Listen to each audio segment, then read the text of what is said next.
낮은 자세로 바라보며 집중 타격합니다. 뉴스 로우킥.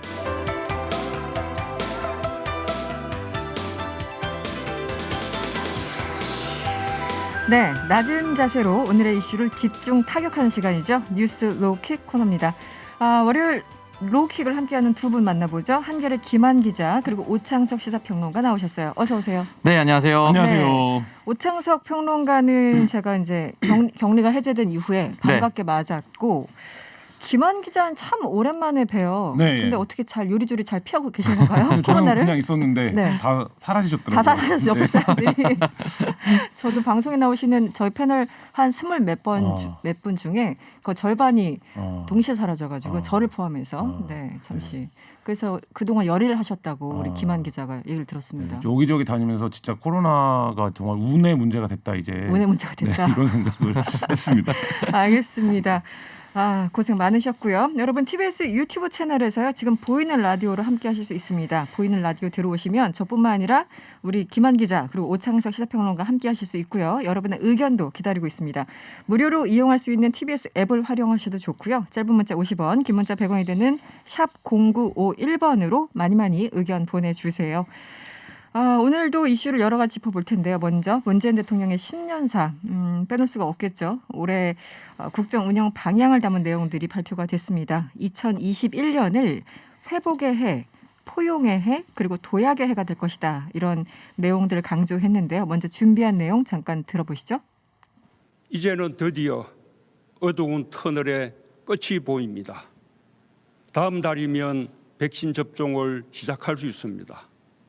우선순위에 따라 순서대로 전 국민이 무료로 접종받을 수 있도록 하겠습니다. 자체적인 백신 개발도 계속 독려할 것입니다. 2021년 우리의 목표는 분명합니다. 회복과 도약입니다. 거기에 포용을 더하고 싶습니다. 코리아 디스카운트 시대가 끝나고 코리아 프리미엄 시대로 나아가는 선도국가 도약의 길을 향할 것입니다. 2021년 올해는 회복과 포용과 도약의 위대한 해로 만들어냅시다. 감사합니다. 네, 문재인 대통령 신년사 잠시 들어보셨습니다. 두 분은 뭐 여러 가지 분야별로 항상 이제 이런 그 신년사를 보면은 분야별로 나오지만 어떤 게 가장 눈에 띄던가요? 네, 일단은 뭐 여러 가지 얘기가 나왔었는데 당연히 코로나 그리고 백신 이야기를 남겼는데요. 네. 국민들이 1년 내내 불편을 감수해야 했다. 그리고 의료진들은 헌신적으로 환자를 돌봤고 국민들 스스로가 방역의 주체가 되었다라는 이 이야기는 반드시 들어가야 되는 부분이겠죠. 네. 근데 제가 주목한 부분은 일단은 청년, 어르신, 장애인을 비롯한 취약계층을 위해서 직접 일자리 104만 개를 만들 것이다. 라고 이야기를 남겼고요. 네. 또 지난해에 이어서 오는 7월부터는 특수고용직까지 고용보험 적용이 확대될 것이다 라고 얘기를 했습니다. 또 하나는 남북이 유엔에 동시 가입한 지 30년이 되는 한 해다라고 네네. 이야기를 하면서 올 한해 한반도 평화와 번영을 다시 노력하겠다라고 얘기했고 필수 노동자라는 말도 새롭게 새겨놨습니다. 네. 코로나를 겪으면서 보건, 돌봄, 운송, 환경미화, 콜센터 종사자와 같이 우리의 일상을 유지 위해서 없어서는 안 될 필수적인 역할을 하는 분들의 노고를 새롭게 깨닫게 되었습니다라고 이야기를 남겼습니다. 네네. 그렇다면 이 필수 노동자를 지켜주기 위해서 어떤 일을 할 것인가에 대해서 좀 따져봐야 될 것 같고요. 긱 이코노미라고 하죠. 이렇게 이제 배달 노동자들이 이제 긱 이코노미로 분류가 되는데 자동차 보험보다 이 오토바이 보험이 더 비싸요. 그렇죠. 사고율이 맞아요. 압도적으로 많기 때문에 네네. 이 오토바이를 구매하는 건 상관없는데 이 보험을 가입을 못해서 보험 없이 질주하시는 분들도 계세요. 맞습니다. 네. 그렇기 때문에 앞으로 이 필수 노동자로 분류되는 그 사람들을 위해서 그렇다면 국가는 어떻게 지원해 줄 것인가? 그리고 이 사람들을 어디 직종으로 분류해서 보험을 들어줄 것인가? 네, 네. 이런 부분이 앞으로 남아 있고 올 한해 좀 빨리 풀어 나가야만 이 대면과 비대면 시기를 오가는 이런 언컨택트 시대를 맞이할 수가 있다라고 생각합니다. 근데 역설적인 게 그분들 없으면 사실은 사회가 유지가 안 될 만큼 정말 그렇죠. 많은 네. 수요들이 있잖아요. 네, 그런데 맞습니다. 그분들은 보험료가 비싸서 정말 말 그대로 목숨 걸고 달리는 그런 상황이 돼서 이거는 정부의 지원이나 협조가 없으면 거의 불가능한 그런 일이 되고 김한 기자는 어떤 부분이 눈에 띄었나요? 저는 통상적인 네네. 이제 뭐 신년사에 등장하지 않던 단어들이 굉장히 여러 개 등장을 했는데요. 네. 뭐 예를 들면 스포츠 인권을 대통령 신년사 등장한 건 전 처음 봤고요. 그다음에 그렇군요. 뭐 오늘 K가 굉장히 많이 등장했어요. 뭐 K-팝, K 콘텐츠, 뭐 K 방역 이런 얘기들이 등장했고 연예인 이름도 네. 등장을 해서 그렇죠. 방탄소년단이나 나왔어요. 블랙핑크가 그렇습니다. 나왔고. 네. 근데 다만 이제 뭐 좋습니다. 그러니까 여러 가지 다양한 주제로 대통령이 어쨌든 뭐 신년의 메시지를 담는 것들은 굉장히 진전이라고 생각을 하는데 네네. 지난해 우리 사회를 뜨겁게 달궜던 단어들은 그 대신 거의 빠졌습니다. 그러니까 예를 들어서 그 부동산이랑 집값이라는 말이 안 들어갔어요. 그러니까 네. 주거 문제에 대해서 송구함을 표하긴 했지만 직접적인 이제 언급은 사실 피하는 거고요. 네. 그다음에 이제 검찰이나 공수처 아마 작년 한 해 제일 많이 뉴스에서 등장했던 말 중에 하나일 텐데 이 부분도 이제 아예 안 들어갔고 네, 또 최근의 네. 현안이라고 할 수 있는 뭐 위안부라든지 과거사 이런 표현 단어들도 이제 안 들어가서 좀 방향이 완전히 전환을 이뤘다라는 생각은 드는데 정작 이제 국민들이 그 얘기를 대통령께서 워낙 뭐 지금 이제 커뮤니케이션이나 이런 부분들에서 부족한 면이 있다라는 이제 평가도 있는데 네. 그 부분에서 좀 정작 듣고 싶었던 얘기들은 네. 좀 등장하지 않은 이런 측면도 있지 않나라는 생각이 듭니다. 뭐 사면 공수처 검찰 개혁 뭐 야당 국회 사실은 이제 그 주요 이슈들 좀 민감한 단어들 이런 것들이 좀 피해갔다라는 비판이 일부 야당에서 나오고 있는 것 같은데 좀 아쉬운 점은 어떤 게 있었나요? 일단은 뭐 사실은 네. 사면 이야기는 안 나올 거라고 많은 사람들이 네, 이제 네. 추측을 했을 것 같고 이제 부동산 문제 같은 경우는 사실 이제 어떤 대책을 내놓는다 하더라도 공급이 지금 일어난다 하더라도 사실은 1, 2년 내에 공급 확대가 나오기 어렵습니다. 그렇죠. 금방 만들어지는 게 아니니까. 네, 지금 대통령 네, 임기가 네. 오늘부로 485일 남았어요. 아, 그렇군요. 485일 안에 어떤 공급이 추가로 일어나기 좀 어려운 상황이 돼버렸습니다. 그렇기 때문에 사실은 어떤 대책을 내놓는다 하더라도 쉽지는 않을 것 같은데 네. 이 다주택자라든지 종부세 관련된 것이 이제 6월 이전까지 매각을 하라라는 신호를 보냈기 때문에 그 시점 이전까지는 추가적으로 나올 것도 사실은 저는 없다고 보고요. 추가적으로 나온다고 한다 하더라도 집값의 변동을 일으키긴 좀 어렵다고 저는 생각이 네. 듭니다.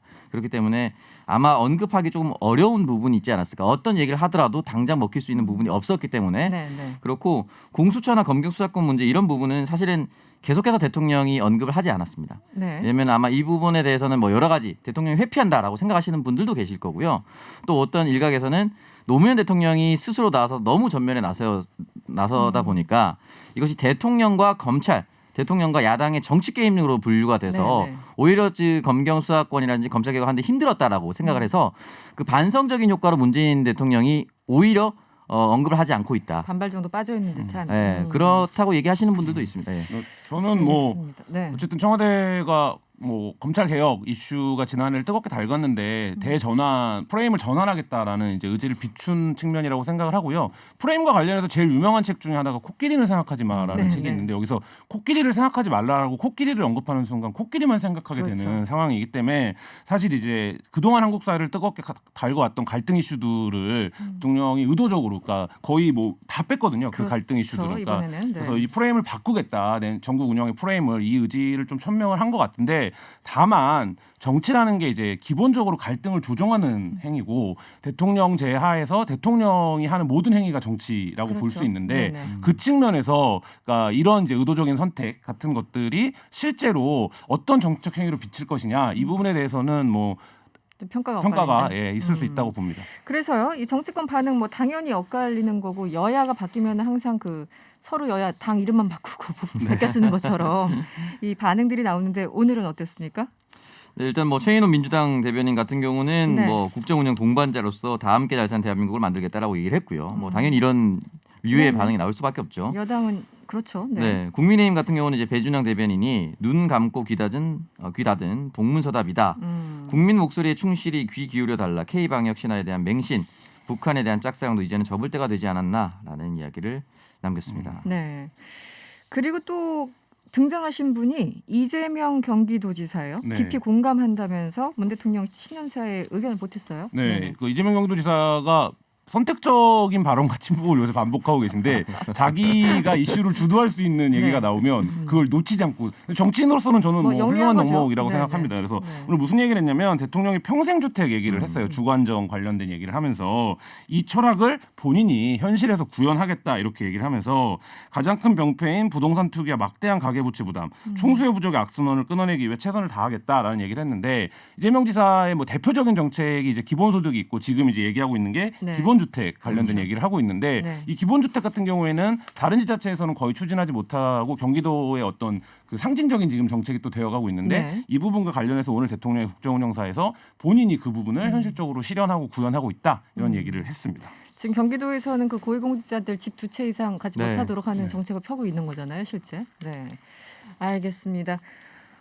신년사 관련해서 이야기를 들어봤고요. 이제 다음 이슈로 한번 넘어가 보죠. 코로나19 관련 소식 안 짚어볼 수 없습니다. 주말 사이 확진자 수가 400명대로 일단은 떨어졌습니다. 마지막 고비가 될 수 있다. 여러 가지 전망들이 나오고 있는데요. 전문가 모시고 관련 내용 짚어보도록 하죠. 한림대 정기석 호흡기 내과 교수님 연결돼 있습니다. 교수님 안녕하세요. 네, 안녕하십니까? 네. 오늘 정은경 질병관리청장 브리핑을 했는데요. 완만한 감소세에 접어들었다. 이렇게 평가를 했습니다. 일단 교수님께서는 현재 상황 어떻게 보고 계십니까? 예, 저도 큰 정점은 지나간 걸로 보입니다. 네네. 그리고 지금 완만한 하강세라고 표현이 됐는데 그야말로 아마 완만하게 하강을 하게 될 겁니다. 오늘 400여 명으로 상당히 숫자는 많이 줄어 보이지만 네. 아시다시피 검사 숫자가 워낙 적어가지고 네. 그리고 이제 추위 때문에 검사를 스스로 받으러 나오는 분들도 적었고 해서 그렇고요. 아마 내일부터 해서 내일 모레 거의 한 3일 동안은 좀 늘 겁니다. 네네. 그리고 일시적으로 감소하더라도 그것이 계속 내리막이다 이렇게 보기는 어려운 실정입니다. 그렇다면 3차 유행의 정점을 지났다고 보기에는 조금 어려운, 조금 더 관망. 아닙니다. 일단 정점은 지났고요. 정점은 지났고요. 대신에 이제 네네. 내려가는 길도 상당히 길다라는 거죠. 네. 왜냐하면 정점까지 굉장히 길게 올라왔기 때문에 네. 이 뿌리가 뽑히는 데까지도 앞으로 상당히 긴 기간이 걸릴 거고 네. 만일 이게 이제 아직 많이 남았습니다만은 이제 서울까지 연결이 된다면 네. 그때는 한 번 더 또 다른 크든 작든 또 피크를 칠 가능성도 없지 않아 있다는 겁니다. 네. 조금 감소되는가 하면은 다시 숫자가 올라가고 하는데 그 중심에 여러 집단들이 있었지만 특히 종교내 집단 감염이 항상 한몫을 해왔던 것 같습니다. 예를 들어 부산의 한 교회 같은 경우는 지금 6번이나 고발 당했는데도 또 대면 예배를 강행했다고 하죠. 이 교수님 보시기에 이 행정 명령으로 대면 예배 막는 게 조금 부족해 보인다 이렇게 보시는지 어떻게 대응을 해야 될까요? 예, 그래서 보니까 법적으로 적법하냐 이런 얘기까지 나오는데 네. 그는 저는 상식의 문제라고 생각을 합니다. 어떤 종교 집단이나 어떤 집단을 떠나서 네네. 다 같이 지금 지키면서 고생하는 거 아니겠습니까? 그렇죠. 국민들 하나하나가 정말 협조하고 싶고 누군들 나가서 놀고 싶지 않고 누군들 자유롭게 모임을 안 하고 싶겠습니까? 네. 지금 5명 이상 모임을 못하게 하는 그런 상황에서 네. 이거를 법을 운영하면서 안 지키겠다 하는 것은 그건 참 잘못된 것이고요. 당국에서도 어느 정도 제재를 해줘야 나머지 대다수의 선량한 국민들한테도 같이 동참을 유지하는 데 도움이 되리라 그렇게 봅니다. 네. 그리고 지금 가장 문제가 되는 곳은 이 경북 상주의 BTJ 열방센터라 불리는 곳인데 이분들이 지금 검사도 받지 않고 연락도 두절되고 이 검사 받는 것 자체를 굉장히 꺼리고 있다 들었습니다. 이분들이 또 하나의 어떤 발원지로 굉장히 급속하게 확산세에 강력한 어떤 원인 제공을 할 것이다 이런 우려가 있는데요. 교수님 보시기는 어떻습니까? 예, 이 부분에 대한 우려는 전적으로 동의합니다. 네네. 지금 한 30%를 검사를 했는데 양성률이 17%가 나왔어요. 그러니까요. 네. 굉장히 높은 양성률이고요. 네. 그렇다면은 지금 숨어 있는 70%는 그렇게 안 나올 것이냐라는 거고 만일 그런 숫자가 나왔다면 이미 벌써 주변 사람들한테 숨어서 전파를 시키고 있을 거기 때문에 네. 까딱 잘못하면 전국적으로 여기저기서 이 BTJ발 감염이 시작될 수도 있다라고 심각하게 좀 생각을 해야 되고 네. 각 지자체에서는 이제 행정명령을 내렸잖아요. 다녀온 분들을 하라고 하지만 사실은 다녀온 사람이 나 몰라라 그러고 있으면 안 되는 거니까 이거야말로 정말 철저하게 명단을 파악하고 빨리 그 명단을 전파시켜서 각 지자체에서 찾아 들어가는데 적극적으로 나서야 될 때라고 생각합니다. 네.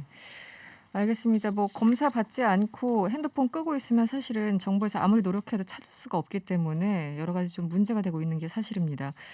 지금 방역 당국에서요. 일단 17일 이후부터는 일부 집합금지 시설에 대해서 영업을 허용하는 방안을 검토하겠다 이런 방침을 세우고 있는데요. 교수님께서는 어떤 기준으로 판단을 해야 된다고 보시는지요?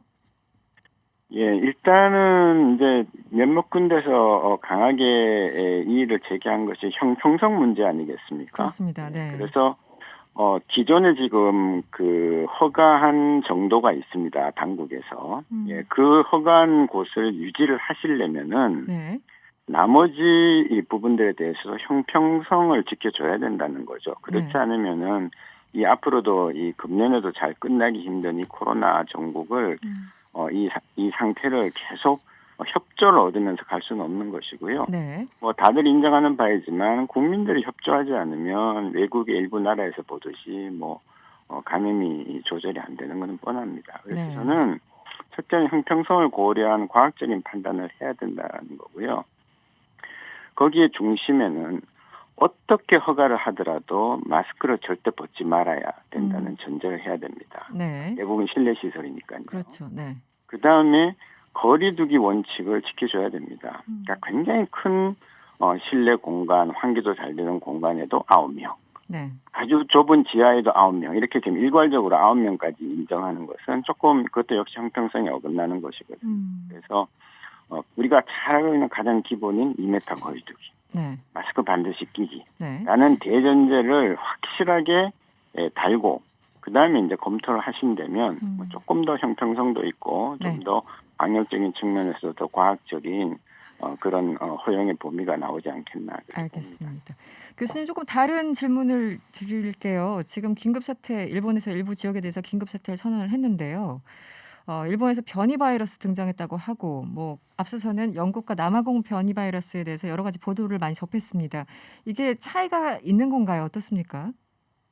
예, 이거는 지금 브라질발 변이입니다. 아, 네네. 그래서 지금 이런 그 각 나라발 혹은 각 지역발 변이는 앞으로도 계속 나올 것입니다. 네. 그건 어쩔 수 없습니다. 이 RNA 바이러스의 특성상 네. 어쩔 수 없는 것이고요.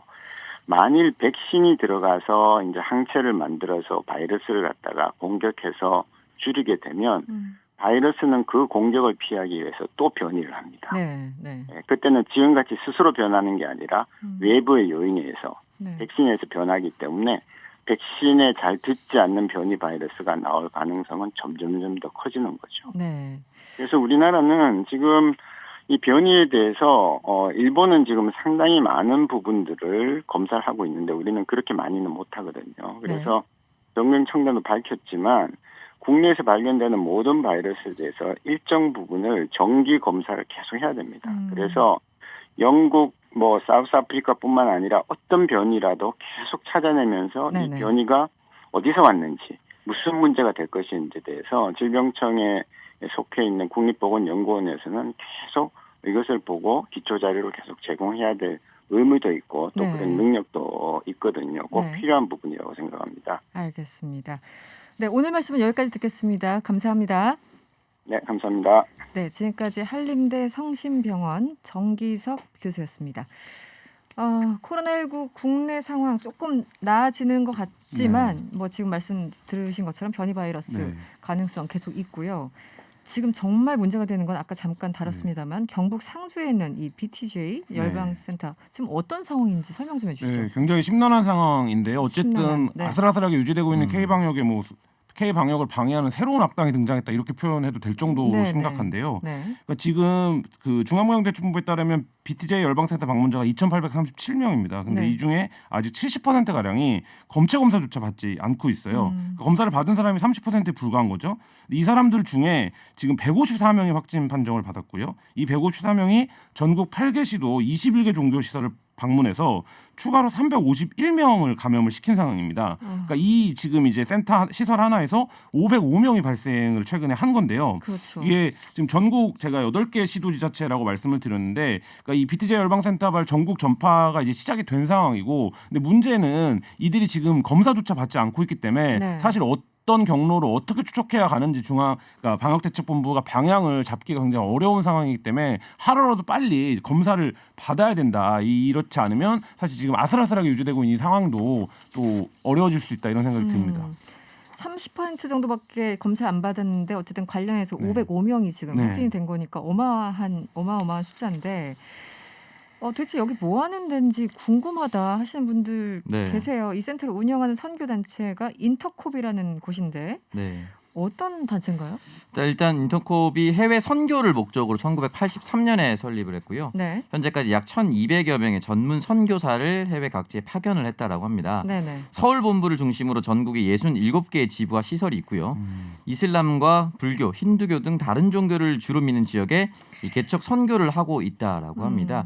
그러니까 이들의 지금 정신 같은 경우는 크게 두 가지로 나누는데 네. 신사도 운동이라고 합니다. 그러니까 신사도 운동. 예수를 믿는 사람들, 그러니까 기존의 신학교를 거치지 않고 자신만의 훈련 시스템을 만들어서 자체적으로 육성해야 된다. 네. 그러니까 기존의 기독교인과는 좀 다른 방식을 간다라고 천명을 한 것이죠. 두 번째는 이제 극단적인 세대주의인데 이 세계관을 이스라엘과 예루살렘 중심으로 풀어가겠다. 해서 Back to Jerusalem이라고 해서 BTJ입니다. 네. 그 줄임말인 것이죠. 네네네. 그렇게 돼 있는데 일단은 이 부분에 대해서 명확하게 인지하지 못한 상태로 2003년에 서울 중구의 인터콥 선교회와 전문 선교인이 이제 허가를 받았어요. 그 후에 2011년도부터 이제 예장이라든지 대한민국 주 기독교가 이단으로 분류하면서 네. 경계해야 된다라고 이야기를 했지만 이미 2003년부터 열심히 활동해 왔기 때문에 그 새는 이제 어느 정도 커져 있었다. 규모가 어느 정도 확보돼 있었다라고 볼 수가 있겠죠. 네. 그나저나 네. 뭐 세계 최고 부자에서 최근에 뭐 살짝 밀려났다는 빌 게이츠는 왜 소환이 된 겁니까? 이게 코로나19 초기부터 있었던 가짜 뉴스 중에 하나인데요. 이게 네네. 코로나19가 특정 세력의 음모로 시작됐다라는 가짜 뉴스가 여러 경로가 있었는데 네네. 근데 뭐 대표적으로 기억나시는 거는 뭐 중국 우한의 어떤 연구소에서 만들었다, 네, 뭐 맞아요. 일부러 퍼뜨렸다, 뭐 이런 가짜 뉴스 있었고, 근데 이 지금 BTJ 열방센터를 운영하는 이제 인터콥의 수장격인 최바울 씨가 이 코로나19가 전 세계를 단일 정부로 만들려는 특정 세력의 음모다 네. 이렇게 지금 믿고 있다라는 거예요. 그러니까 이게 심각한 전염병이 아닌데 우리나라처럼 이렇게 방역 통제를 할 필요가 없다 이런 얘기를 이제 설파하고 다니고 있나 봐요. 네. 근데 이 인터콥이 주장하는 음모론의 핵심은 뭐냐면 네. 빌 게이츠 마이크로소프트 창업자가 이 전 세계를 단일 정부로 장악하려는 음모를 갖고 네. 이 지금 이제 바이러스를 퍼뜨리고 있다 이렇게 주장을 하는 거예요. 네. 그럼 코로나19 백신을 주입하면 이 부분 굉장히 그러니까 정말 위험한데요. 백신을 주입하면 DNA를 조작한 다음에 자신들의 노예로 만들려는 계획을 갖고 있다라고 해서 백신 자체의 신뢰도를 공격하는 방식으로 지금 이 음모론이 나아가고 있는데, 근데 이게 이제 버전이 여러 가지가 있는데 우리나라뿐만 아니라 세계 각국에서 이 백신의 과학성의 신뢰를 떨어뜨리는 이 가짜 뉴스들이 있는데, 백신은 내가 안전해야 남도 안전할 수 있고 그렇죠. 남이 안전해야 내가 안전할 수 있다라는 거를 최소한 과학적으로 확인해가는 이제 사회적 과정인데, 이 백신이 우리나라가 지금 접종도 시작되기 전에 특정 세력에 의해서 이렇게 불신이 조장되고 이것들이 이제 공공연하게 널리 퍼진다라고 하면 굉장히 위험한 상황을 초래할 수 있다 이런 생각이 듭니다. 지금 설명하신 그 문장 중에 이해가 되는 게 하나도 없어요. 네. 뭐 세계 인구수를 조절하고 단일 정부를 만들고 노예로 만든다. 와, 대단한 상상력들인데. 그리고 이제 네. 이 세계 관련된 질병, 감염병이 위험해지려면 네. 30%는 돼야 된다. 이런 얘기도 남겼고 최소 10%는 돼야 된다라고 했었는데 이 정도는 약과다 뭐 이런 네, 근데 취지입니까? BTJ 열방센터 네. 관련해서 10% 넘었습니다. 지금 확진자 수가 거의 아, 16, 정말. 17% 확진됐어요. 헛웃음이 그렇기 때문에 나오네요. 본인 스스로가 말한 위험 단계에 와 있습니다. 그렇기 때문에 좀 더 경계를 해야 된다고 생각합니다. 저희가 뭐 들으시는 분에 따라서 너무 가볍게 얘기하는 거 아니냐 이런 분들도 있는데, 진짜 지금 자영업자들은 매일 제가 이제 저희도 취재 과정에서 만나다 그렇죠. 보면 이 네. 이제 종교시설에서 집단 감염이 일어나는 거에 대해 엄청난 분노감을 갖고 그렇습니다. 있어요. 왜냐하면 네. 이렇게 다 조심하고 애들 사실 지금 학교도 못 가고 이런 상황인데 굳이 그거를 하지 말라는 걸 해서 왜 상황을 악화시켜 가느냐. 근데 그 정부는 또 그 부분에 대해서 왜 이제 그 강력하게 대응을 더 안 하냐 이런 이제 논란들이 겹쳐지는 부분이거든요. 그러니까 사실 좀 강력한 대응이 좀 필요해 보입니다. 6481번님 이러다 프리메이슨 나오겠어요. 음모로 나오니까 바로 프리메이슨 연상작용이죠. 9444번님 그래서 빌 게이츠가 숨겨둔 보물은 어디에 있나요? 이분 또 보물을 찾고 계십니다. 그리고 QW12 호프만 아이디가 특이하네요. 네, 강력하게 단속해야 됩니다. 이런 문자를 주셨어요. 지금 온 국민이 다 분노하고 있습니다. 알겠습니다. 그리고 다음 이슈 저희가 오늘 세 개를 준비했는데요. 또 하나 제가 이해가 안 가는 이슈입니다. 이것도 일합시다, 일합시다 하면 여러분들은 어떤 생각 먼저 떠오릅니까? 피곤하죠. 역시 일하는 건 피곤한 것이다. 이런 대답 너무 좋아요. 네. 네, 일합시다. 피곤하다. 네. 저 오창석 아무 생각이 평론- 없어 그냥. 아무 생각 없어요. 네, 그냥 약간 산업 역군 느낌이 나기도 하고 그러네요. 네, 그 일 합시다. 우리 네. 사실 이제 TBS에서 캠페인을 벌이고 있는 건데 네. 여기에 대해서 발끈하신 분들이 계시더라고요. 음.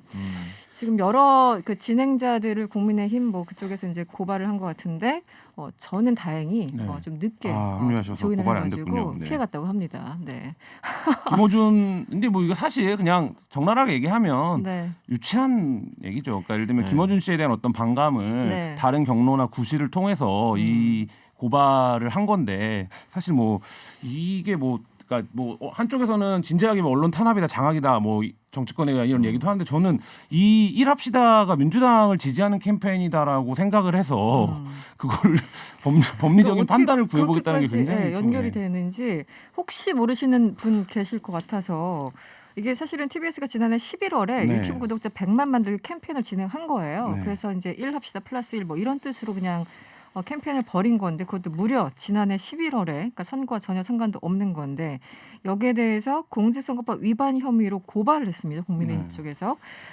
지금 상황 어떻게 됐는지 일단 잠시 준비한 내용 들어보시죠. 100만 구독자 만들 캠페인이에요. 그래요. 일합시다. TBS가 일할 수 있게 여러분이 일해주세요. 그런데 저는 해당 캠페인 녹화 당시에 이런 류의 캠페인이 성공하기 어렵다면서 이런 캠페인으로 구독자 100만 명이 될 리가 없다고 했고 실제 영상 마지막에 그 내용이 담겼어요. 그래서 영상은 이렇게 끝이 납니다. 100만 명이 될 리가 없다. 그러니까 국민의힘 해석대로 정말 기호 1번을 의미하는 거라면 저는 기호 1번이 될 리가 없다고 한 셈이 되는 겁니다. 그러니까 그 캠페인은 핑계에 불과하고 실제로는 협박하는 거 아닙니까? 겁먹으라고? 겁먹고 입을 다물라고. 김어준 생각이었습니다. 일해야죠. 일해야 돼 이제. 일하죠. 일은 끝이 없어요.